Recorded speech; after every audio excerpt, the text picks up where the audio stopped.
Elden Ring features an in-game day and night cycle that would change your whole experience. Even some enemies like deathbirds and ball-bearing hunters spawn only at night. But have you ever noticed you can pass the time in crumbling Faramazula? As mentioned in the description of Miquella's Needle, this place is beyond time. No matter how long you stay in this place, or pass the time at the side of grace, you will never see a night. You must have encountered Gurranq in your playthrough, whether after talking to Dee or by exploring Kaleid and finding him by yourself at the Bestial Sanctum. He would reward you if you offered Deathroots, but would go crazy and become hostile after the 4th offering. Gurranq is always inside the sanctuary, but if you visit there at late night after giving him 4 Deathroots, you will see something unusual. He is howling outside the sanctum. It is not clear why he does that. Is he in pain or something, or might even calling an outer god? I'm eager to know what you'd think about this. Let me know in the comments.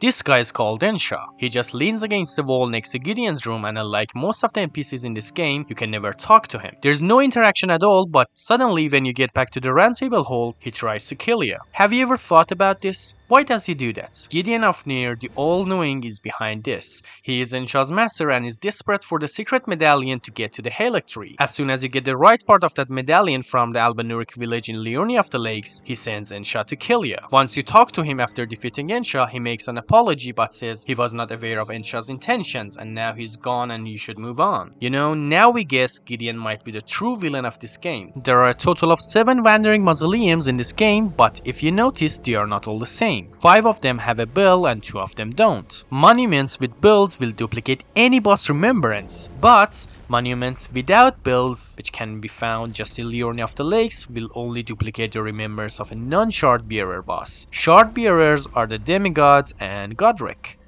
You can receive the duplication reward from each mausoleum once per playthrough.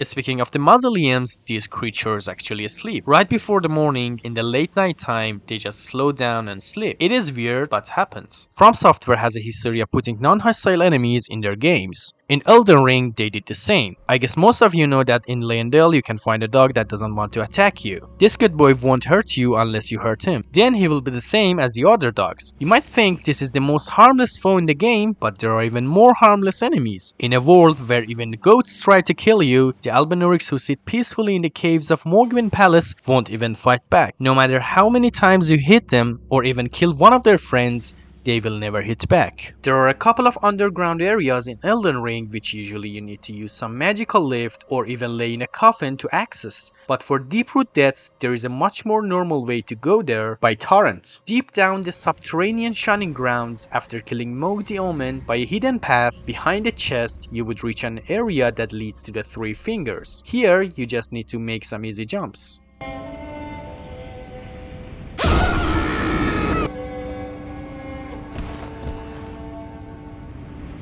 After the jumps, you must break 2 illusionary walls and there you go. You are in Deathroot Depths and you can use torrents to go down. Undead skeletons can be found wandering around the vast open world of Elden Ring, usually in abandoned locations or near graveyards. They attack you in large numbers, overwhelming the situation if you are not careful enough. Killing them permanently needs some extra effort compared to the other enemies. Apart from killing the necromancer who resurrects them, you can use 2 other methods. First, like any other undead enemy, holy damage is an option for killing the skeletons. If you use a weapon or Asher ward that incurs holy damage, it would kill them permanently. And the other option is when they are getting resurrected and you see the glowing animation. Hit that white circle and now it is gone for good. We talked about Deathroot and Undead Skeletons. There are 3 catacombs in Elden Ring that Deathroot can be found. Deathtouch Catacombs, Black Knife Catacombs, and Giant's Mountaintop Catacombs. These places, unlike other catacombs that are usually filled with imps, host those who live in death. Did you ever notice this? Okay guys, that was it. Let me know how many of these details you knew. If you liked the video, I'd be happy if you hit like and subscribe to help me reach 1k subs. I'll see you in the next one.